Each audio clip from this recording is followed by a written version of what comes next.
성도 여러분 안녕하십니까?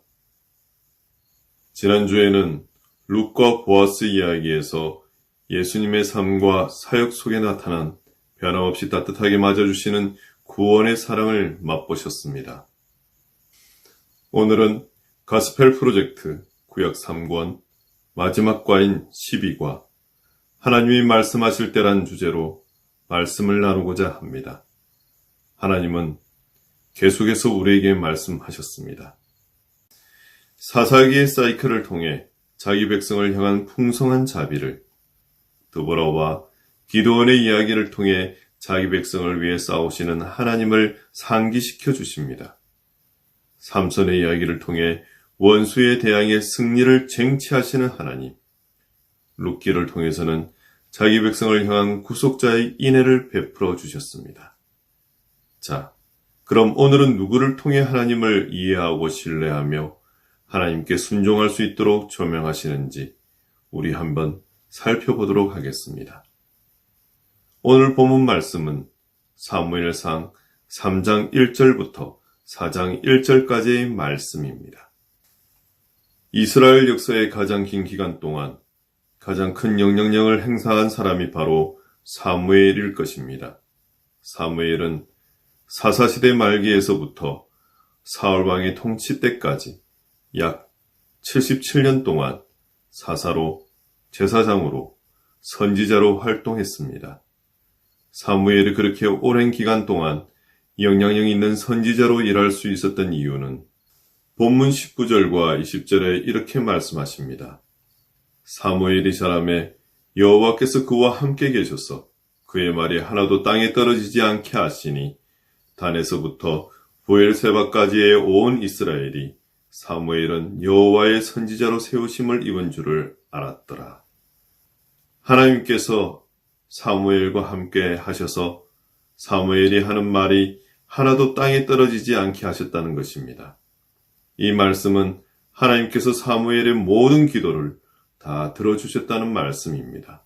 사무엘을 사무엘 되게 한 것은 그의 어머니 한나였습니다. 한나는 남편 엘리가에게 특별한 사랑을 받았지만 아이가 없었습니다. 그래서 한나가 간절히 하나님께 소원하며 기도했습니다. 사무엘상 1장 10절과 11절에서 한나가 너무 괴로운 나머지 통곡하며 하나님께 간절히 소원 기도를 했습니다. 그리고 이 기도를 들으신 하나님께서 한나에게 아들을 낳게 하셨는데 그 아들이 바로 사무엘입니다. 그래서 사무엘이라는 이름이 하나님께 구하여 얻었다는 뜻입니다. 사무엘은 이렇게 엄마 한나의 기도로 태어난 아들이었습니다. 그러니 한나가 얼마나 사무엘을 위해서 기도했겠습니까? 사무엘이 태어난 후에 더욱더 사무엘을 위해서 기도했을 것입니다. 위대한 남자 뒤에는 언제나 위대한 여자가 있다고 합니다. 위대한 여자가 아내인 경우도 있지만 대부분 어머니인 경우가 많습니다. 맹자를 만든 것은 맹자의 어머니였고 한석봉을 만든 것도 한석봉의 어머니였듯이 사무엘을 만든 것은 사무엘의 어머니 한나였고 한나의 기도였다는 것입니다. 그런 사무엘을 하나님은 어떻게 부르셨는지 본문을 통해 알아보도록 하겠습니다. 첫 번째 섹션 포인트는 하나님의 말씀을 받을 준비를 하십시오입니다. 사사시대의 끝무렵 격동의 시기에 하나님은 사무엘이라는 한 소년에게 믿음으로 말씀을 받고 말씀을 믿으며 말씀을 선포하라고 말씀하십니다. 사무엘은 태어나기 전에 선택을 받아 이스라엘 나라의 선지자가 되었습니다. 그의 어머니 한나가 아들을 낳기 위해 간구하고 그를 하나님께 드리기로 소원했기에 하나님께 구하여 얻었다라는 뜻의 사무엘이라는 이름으로 불려졌습니다. 한나는 사무엘이 젖을 떼자마자 성전으로 데려가 엘리 제사장의 손에 맡깁니다. 그런데 그에게는 홈리와 비느하스라는 두 아들이 있었는데 그들은 하나님을 알고 예배하는 일에 대해서는 아버지의 본을 전혀 따르지 않았습니다. 사무엘상 2장 12절에 엘리의 아들들은 행실이 나빠 여호와를 알지 못하더라.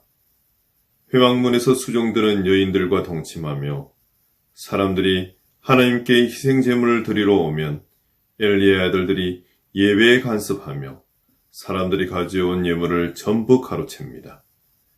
그런 아들을 아무리 훈계한다 해도 듣지 아니합니다. 그러던 중 사무엘은 점점 자라 여호와 사람들에게 은총을 더욱 받습니다. 본문은 여기서부터 시작됩니다. 아이 사무엘이 엘리 앞에서 여호와를 섬길 때에는 여호와의 말씀이 희귀하여 이상이 흔히 보이지 않았더라. 여호와의 말씀이 희귀하여 이 부분에 주목하시기 바랍니다. 이것은 하나님이 자기 백성에게 정기적으로 말씀하지 않았다는 뜻입니다. 사람들은 하나님의 음성을 듣는데 익숙하지 않았다는 것입니다. 하나님의 말씀을 듣지 못한 백성은 공고함 가운데 살고 있었습니다.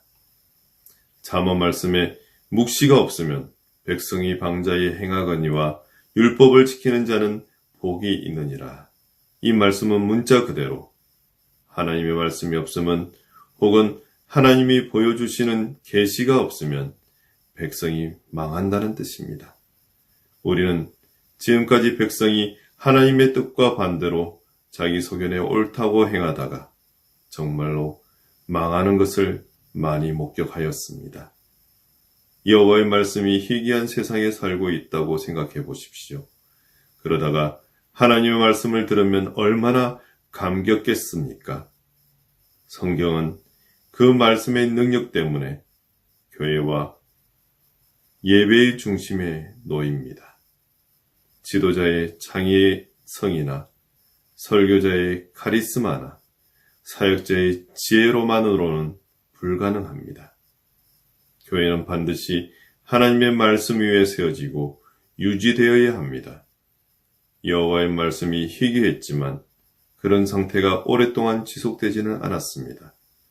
하나님이 백성의 지도자나 장구를 선택하지 않고 어린 소년을 택하여 그에게 말씀하십니다. 본문 2절에서 10절까지의 말씀입니다. 엘리의 눈이 점점 어두워 가서 잘 보지 못하는 그때에 그가 자기 처소에 누웠고 하나님의 등불은 아직 꺼지지 아니하였으며 사무엘은 하나님의 궤에 있는 여호와의 전 안에 누웠더니 여호와께서 사무엘을 부르신지라 그가 대답하되 내가 여기 있나이다 하고 엘리에게로 달려가서 이르되 당신이 나를 부르셨기로 내가 여기 있나이다 하니 그가 이르되 나는 부르지 아니하였으니 다시 누우라 하는지라 그가 가서 누웠더니 여호와께서 다시 사무엘을 부르는지라 사무엘이 일어나 엘리에게로 가서 이르되 당신이 나를 부르셨기로 내가 여기 있나이다 하니 그가 대답하되 내 아들아 내가 부르지 아니하였으니 다시 누우라 하니라. 사무엘이 아직 여호와를 알지 못하고 여호와의 말씀도 아직 그에게 나타나지 아니한 때라. 여호와께서 세 번째 사무엘을 부르는지라 그가 일어나 엘리에게로 가서 이르되 당신이 나를 부르셨기로 내가 여기 있나이다 하니 엘리가 여호와께서 이 아이를 부르신 줄을 깨닫고 엘리가 사무엘에게 이르되 가서 누웠다가 그가 너를 부르시거든 내가 말하기를 여호와여 말씀하옵소서 주의 종이 듣겠나이다 하라 하니 이에 사무엘이 가서 자기 처소에 누우니라. 여호와께서 임하여 서서 전과 같이 사무엘아 사무엘아 부른지라. 사무엘이 이르되 말씀하옵소서 주의 종이 듣겠나이다 하니 사무엘은 하나님이 자기에게 말씀하신다는 사실을 깨닫기까지 세 번이나 확인해야 했습니다. 이것에 주목하십시오. 그가 아직 여호와를 알지 못하고 여호와의 말씀도 아직 그에게 나타나지 아니한 때였다는 것입니다. 아직 하나님을 알지 못했지만 사무엘은 하나님에 대해서 조금씩 깨닫게 됩니다. 이 밤이 지나고 나면 그의 인생은 이전과는 완전히 달라질 것입니다. 사실 엘리조차도 하나님이 말씀하시는 것을 예상하지 못했습니다. 두 사람 모두 세 번째 부르심이 있고 나서야 한밤중에 사무엘을 부르신 이가 하나님이심을 깨달았습니다. 사무엘은 하나님이 선택하신 도구입니다. 비유적으로 엘리의 시력은 점점 어두워져 갔고 하나님의 말씀을 읽는 사무엘의 시력은 점점 밝아져 갔습니다. 하나님의 음성을 들은 사무엘의 마지막 반응은 묵상해 볼 만한 가치가 있습니다. 말씀하옵소서, 주의 종이 듣겠나이다. 그는 주님의 말씀을 들을 준비가 되어 있었습니다. 성경 말씀을 통해 우리에게 말씀하도록 하나님께 요청한다는 것은 주님의 음성을 신실하게 듣고 자기 삶을 드릴 준비가 되어 있음을 의미합니다.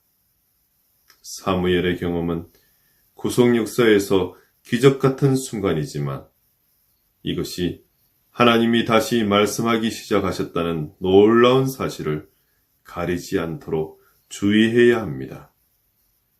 하나님은 말씀을 통해 계시하심으로써 자기 백성을 구원하십니다.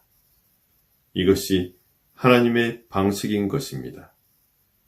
지금 하나님은 그리스도께서 오시기에 앞서 선지자 역할을 감당할 선지자를 부르고 계십니다. 오늘날에도 상황은 크게 달라지지 않았습니다.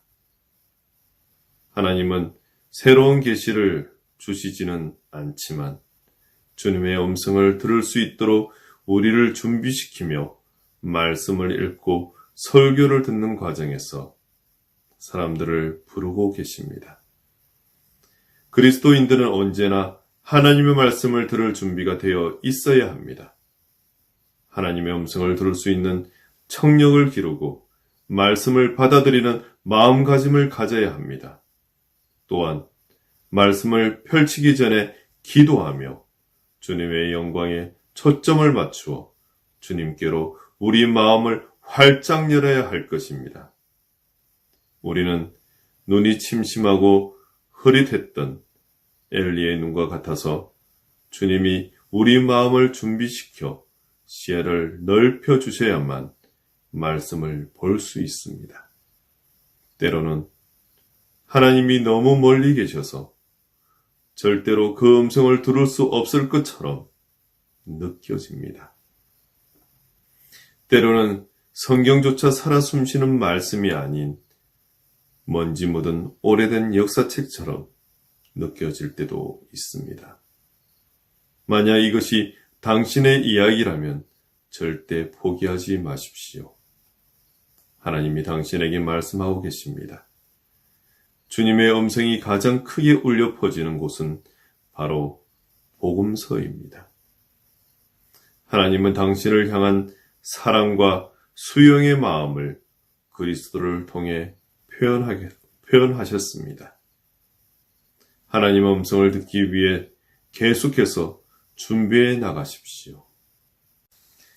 두 번째 세션 포인트는 하나님이 무슨 말씀을 하시든 들을 준비를 하십시오입니다.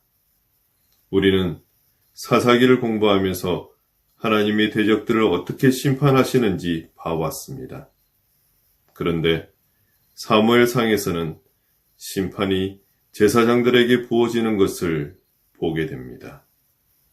하나님이 말씀하신다는 기쁜 소식이 엘리에게는 나쁜 소식이 됩니다. 본문 11절에서 14절 말씀입니다. 여호와께서 사무엘에게 이르시되 보라 내가 이스라엘 중에 한 일을 행하리니 그것을 듣는 자마다 두 귀가 울리리라. 내가 엘리의 집에 대하여 말한 것을 처음부터 끝까지 그날에 그에게 다 이루리라.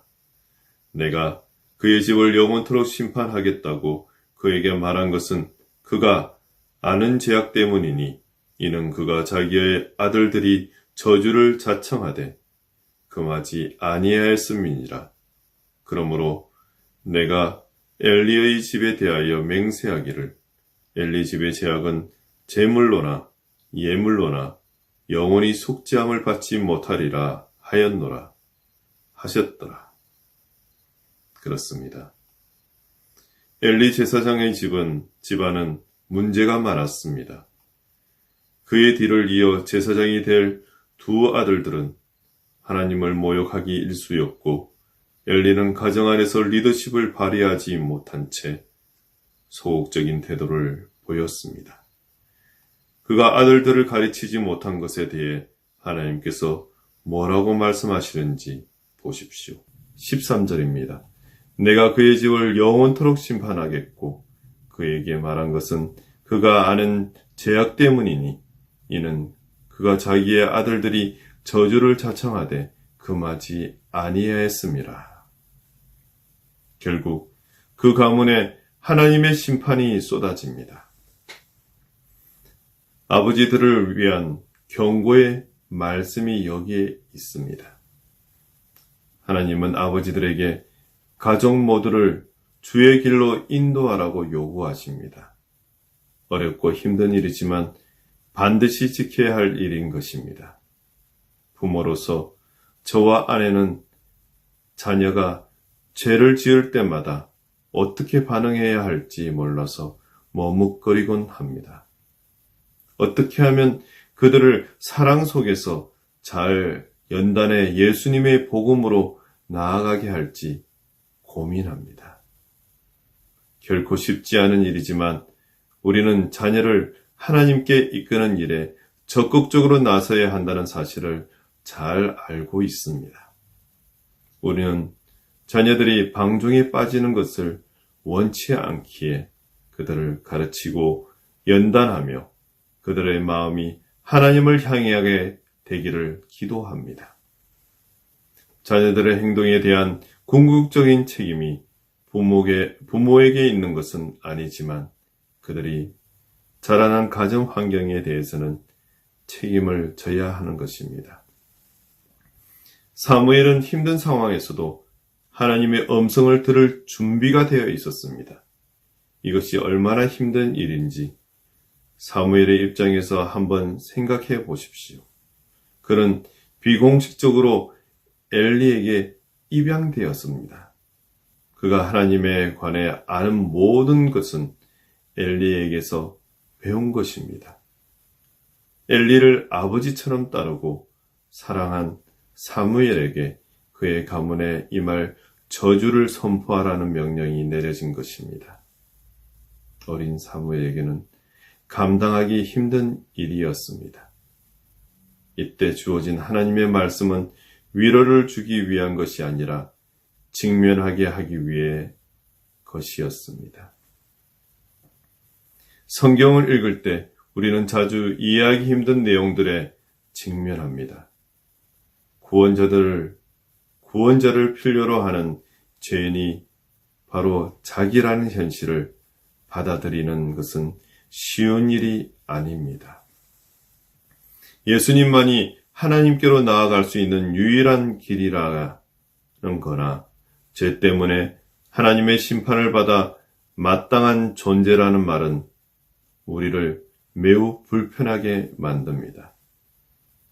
우리의 문화는 모두가 자기의 소견에 옳은 대로 행하는 문화이므로 세상이 듣기 원하는 것과 정반대되는 내용을 듣고 그것을 받아들이거나 선포하는 것은 지극히 어려운 일입니다. 우리는 성경이 무슨 말씀을 들려주고 듣고 믿을 준비를 해야 하는지 생각해 봐야 할 것입니다. 술 취함에 관한 얘기건, 탐심에 관한 얘기건, 생명의 졸음성에 관한 얘기건 상관없이 말입니다. 하나님은 진리를 말하신 것에 대해서는 절대 사과하지 않으시는 분이시기 때문에 우리도 그래야만 할 것입니다. 그러나 하나님이 선하시고 인자하시고 자비로우신 것처럼 우리가 전하는 메시지도 사랑으로 가득 찬 것이어야 합니다. 우리 사명은 진리를 가슴에 품고 겸손하게 사람들을 사랑하는 것이지 다른 사람들을 위해 심판자로 군림하는 것이 아니기 때문입니다. 그리고 세 번째 세션 포인트는 하나님의 말씀을 전할 준비를 하십시오입니다. 하나님의 말씀에 접근하는 방법에는 두 가지가 있습니다. 말씀을 판단하는 자리에 서든지 아니면 말씀이 나를 판단하도록 그 권위 아래에 서는 것입니다.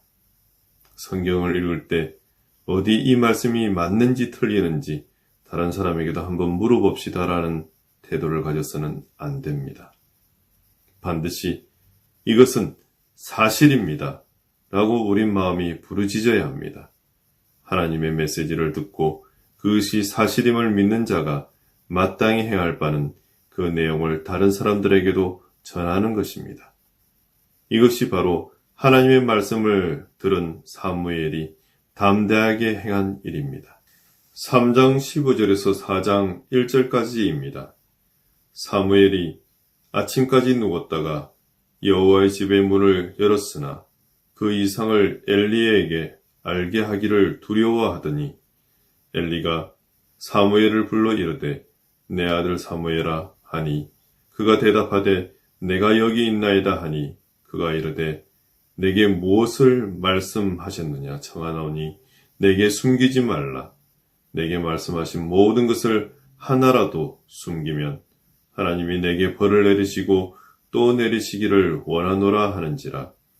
사무엘이 그것을 그에게 자세히 말하고 조금도 숨기지 아니하니 그가 이르되 이는 여호와시니 선하신 대로 하실 것이라 하니라. 사무엘이 자라매 여호와께서 그와 함께 계셔서 그의 말이 하나도 땅에 떨어지지 않게 하시니 단에서부터 브엘세바까지 온 이스라엘이 사무엘은 여호와의 선지자로 세우심을 입은 줄을 알았더라. 여호와께서 실로에서 다시 나타나시되 여호와께서 실로에서 여호와의 말씀으로 사무엘에게 자기를 나타내시니라. 사무엘의 말이 온 이스라엘에 전파되니라.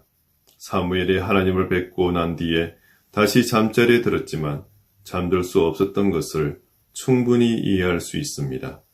그는 인간의 길을 가지고 주님의 속삭이시는 소리를 들었던 것입니다. 엘리도 깊이 잠들지 못했을 것입니다. 어쩌면 그는 그와 그의 가문을 향한 하나님의 심판이 임박해 있다는 말씀을 듣게 될지도 모른다고 예상했을지도 모릅니다. 엘리는 하나님이 무슨 말씀하셨는지 알아보기 위해 다음날 아침 사무엘을 불렀습니다. 사무엘이 엘리에게 모든 것을 말합니다. 중요한 순간이니만큼 주님의 말씀에 순종한 것입니다. 사무엘은 사람보다 하나님을 더 두려워했습니다. 사무엘은 일생 동안 이처럼 자기 백성에게 진리를 선포하는데 절대로 타협하지 않았습니다. 그는 이스라엘의 첫 두 왕 사울과 다윗에게 기름을 붓는 대선지자로 성장했습니다. 사무엘은 새로운 유형의 선지자로 첫 세대를 이룬 사람입니다. 그는 백성의 삶 가운데 불쑥 나타났다가 사라지는 이가 아니라 그들 사이에 살면서 지속적으로 하나님의 말씀을 대언한 선지자입니다. 주님은 사무엘과 함께 하셨고 그가 전한 말 중에 무의미한 것은 단 한마디도 없었습니다. 그가 전한 말씀이 효과적이었던 것은 그가 믿음으로 순종하며 행했기 때문입니다. 사무엘은 하나님과 동행했고 하나님을 대신해 말했습니다. 사무엘처럼 우리도 하나님의 메시지를 나눌 준비를 해야 합니다. 우리에게 맡기신 메시지는 예수님의 영광스러운 복음입니다. 우리는 자기 힘이 아니라 능력을 주시는 성령님께 의지해 복된 소식을 나누도록 부름받았습니다. 사도행전 1장 8절에 오직 성령이 너에게 임하시면 너희가 권능을 받고 예루살렘과 온 유대와 사마리아와 땅끝까지 이르러 내 증인이 되리라 하시느니라 라고 말씀하셨습니다. 우리는 내가 사는 지역과 주변에서 아직 복음을 믿지 않는 사람들을 위해 기도하면서 복음을 전할 준비를 해야 합니다. 또는 복음을 접할 수 없는 지역에 선교사로 가거나 선교사를 보내는 일을 함으로써 복음을 전하는 데 삶을 드릴 준비를 할 수 있습니다. 하나님은 말씀하십니다. 우리의 삶의 어두운 영역에 대해서 말씀하시고 의심의 순간에도 말씀하십니다. 여러 세대에 걸쳐 주님은 분명하게 말씀해 오셨으며 우리는 하나님의 말씀을 기쁨과 즐거움으로 받아들여야 합니다. 하나님의 말씀 앞에 겸손히 행하며 준비해야 합니다. 말씀의 권위 아래 스스로 복종하며 하나님이 무슨 말씀을 주시든 믿어야 합니다. 하나님의 말씀을 신실하게 대언한 사무엘을 통해 우리는 장차 오실 더 위대한 선지자 예수님을 볼 것입니다. 잠잠한 가운데 하나님이 말씀하신 것입니다. 요한복음 1장 14절 말씀입니다. 말씀이 육신이 되어 우리 가운데 거하시매 라는 말씀. 그대로 말씀하신 예수님이 우리와 함께 하실 것입니다. 그리고 예수님을 통해 하나님이 말씀하실 것입니다. 우리 모두 하나님의 말씀을 간절히 사모하기를 원합니다. 하나님이 무슨 말씀을 하시든지 그것을 믿음으로 받기를 원합니다. 하나님이 주신 능력으로 담대함을 얻어 그분의 메시지를 전달할 준비가 되어 있기를 간절히 원하고 원합니다. 감사합니다.